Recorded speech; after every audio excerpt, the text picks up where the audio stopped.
Kia ora everyone, my name's Zach, I love rugby, welcome back to Hakatime Rugby. Guys, the Rugby World Cup is upon us. It's 4 or 5 days away, it is not long now, 4 more sleeps and we get the first match of the Rugby World Cup. I'm super excited, I hope you guys are super excited, and now that we are so close, we've seen all of the build-up games, we've seen combinations being tried. I think I'm in a position now to predict who I think is going to win the Rugby World Cup in 2023.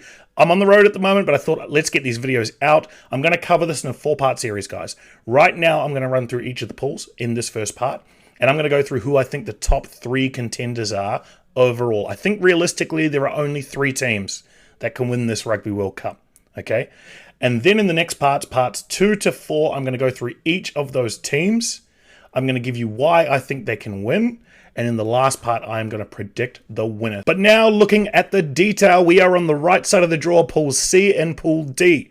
Okay, guys, when I look at this draw, I think the best team between these two pools is Argentina. They've certainly been the more consistent in what is a list of inconsistent teams.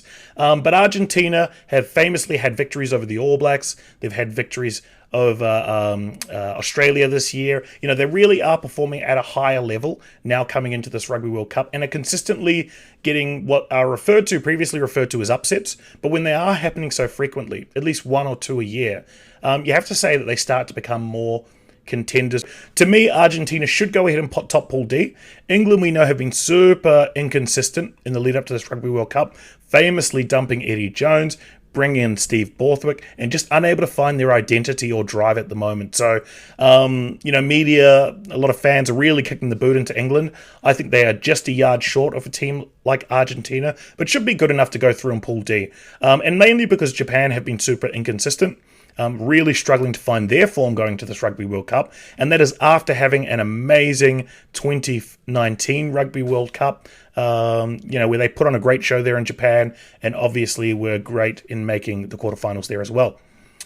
Samoa is a team that should provide some interesting games, obviously pushed Ireland really close, and what we're seeing now from some of these teams, Samoa, you know, if you look at a Fiji, they are teams that are starting to integrate a bit more robust rugby into their game. We know how good they are physically in defense. We know how good they are with the ball in hand, able to beat defenders one-on-one, both of those teams. But now we are seeing better set piece, better scrum, better work at the breakdown, and better game management from 10 in the case of Samoa with Lima Sopoaga, and at 9 in the case of Fiji with Frank Lomani. So I think it sets it up really well for some interesting games here. In the case of Pool D, I still think Argentina will be too strong and England as well will be too strong. In the case of Pool C, Wales, Australia, Fiji, Georgia, all are a chance. All 4 of those teams are a chance of making it through to the next stage. When I look at that list, Wales, super inconsistent, had some of their poorest performances in recent memory. Australia start the Eddie Jones era, going down 5 games in a row, albeit against really good opposition and with improving signs. Fiji defeat England and are showing probably the best skill set and well-roundedness that we've seen from a Fiji time. They really are primed and ready to attack this Rugby World Cup. That's super exciting. And Georgia, we know how great they are at the set piece, at the scrum time, at the breakdown, and have had recent wins over Wales. So this pool is wide open. I still think my prediction is that Australia are too good. We'll go through. Fiji is probably the big surprise. As I mentioned, they're able now to mix what is great set-piece work, great game management, and that attacking Fiji and flair. I think it's going to be too much for Wales. And Georgia, that's going to be really interesting. I think the best bet for them is a potential win over Australia, who, although showed improving signs at set-piece, Georgia really does dominate set-piece, is able to take points and keep scoreboard pressure on. So I'm really interested in that game because I think that's one potential banana skin for Australia. I do think Australia are good enough to get over the top of Wales and Fiji. And maybe in Pool C, we will see one of these teams or a couple of these teams lose games in pool play and still go through. It's that competitive. But ultimately, if I was to make a prediction, I say Australia and Fiji go through from Pool C, and Argentina and England go through from Pool D. What I will say controversially, and I'm probably alienating half of the world now with this prediction. The winner of the Rugby World Cup will not come from either of these two pools. It has to come from either Pool A or Pool B. I strongly believe that. We may see great performances from these teams. We may even see one of these teams reach the finals. But I think when you look at the run home for a lot of these teams, particularly those in Pool C, right? They've got difficult games in pool play. They've got a difficult quarterfinal matchup, and then they're into a semi-final against one of the top 5 teams in the world. So I just think that going 4-5 games in a row to win a Rugby World Cup is a step too far for any of these teams when they've got super competitive pools. So I'm willing to put a line straight through all of these teams. And now let's get to Pools A and Pools B. And now over to the strong side of the draw, guys. Pools A and Pools B, where the top 5 teams in the world are right here. Pool A, it's New Zealand and France. Pool B, it's South Africa, Ireland, and Scotland. And amazingly, given the draw, only 2 of these teams will be represented at the semi-final level. 3 of them will drop out. It's a shocking state of affairs. And in Pool B in particular, one of South Africa, Ireland, or Scotland will not make it through to the quarterfinals. So interesting draw. As I mentioned, a lot has been made about it. I actually think it's super exciting. And at the end of the day, you have to beat these teams anyway to win the Rugby World Cup. So how do I see this playing out? And as I mentioned, guys, I think there are 3 teams that are in big contention. I think that the winner comes from this side of the draw. So let's start off with Pool B. South Africa have showed amazing innovation recently. Obviously, the way they played against the All Blacks with the 7-1 split, a number of innovations that I'll cover off in greater detail before the Rugby World Cup starts.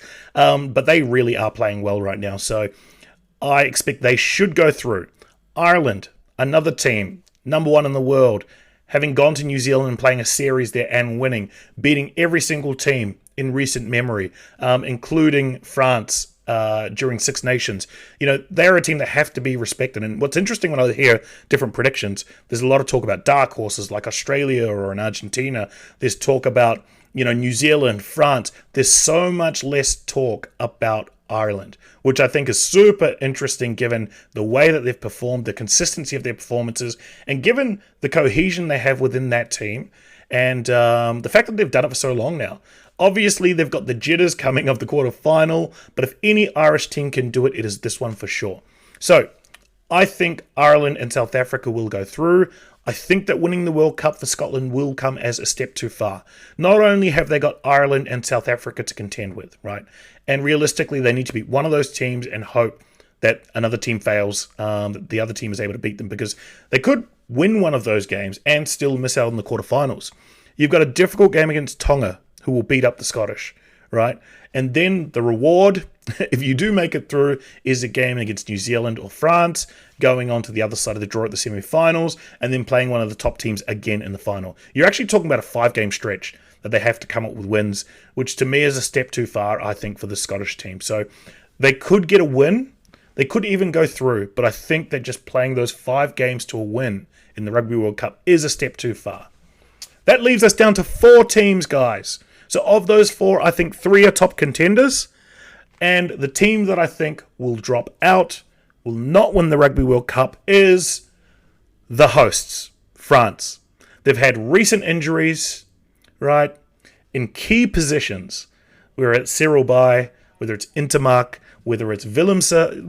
These are huge names and key positions for them. Willemse obviously drives their pack forward. Intermark drives their backs around the track, albeit a lot of the game management comes from Dupont. And Cyril Bay, you know, a great operator there in the forward pack as well. So I think, and another really interesting thing I thought about France is they're probably the team that plays the best off the back foot. And we know now that a lot of rugby games are won up front. The teams that are going forward tends to give more time and space for the backs, and therefore they're able to operate with more effectiveness. We've seen it with the All Blacks. We've seen it with the Springboks. France is the only team that I see that can operate off the back foot with their forwards going backwards and still get a territory advantage because of Dupont. Right now, he's the best player in the world, but I don't think he is going to have enough, because what they do dramatically in a lot of these games, if you go back and watch them, they invite teams in to really challenge them on their line. You look at their last game against Australia. Australia had so many chances on their line. The French just kind of relax and invite teams back in. They're able to score points very, very quickly, but if they invite in a team like South Africa, into their 22, South Africa are coming away with points. If they invite a team like Ireland into their 22, Ireland are coming away with points. New Zealand are dangerous all over the track. So to me, the hosts, the fact that they invite teams in, the fact that they have injuries, and the fact that all the pressure is on them as hosts, I think it's going to be a step too far. And I think the winner is going to be either the All Blacks, South Africa, or Ireland. Now, as I mentioned at the beginning of the video, guys, this is the first in 4-part video, which I'll drop daily in the lead up to the first match against New Zealand and France. The next 3 videos will be previewing the chances of the Springboks, of the Irish, and of the All Blacks, and I'll ultimately decide who I think is going to win this Rugby World Cup. Hope you enjoyed the video, guys. If you did, hit like, subscribe to the channel because I'm covering all sorts during the Rugby World Cup, and I'll see you guys in the next part.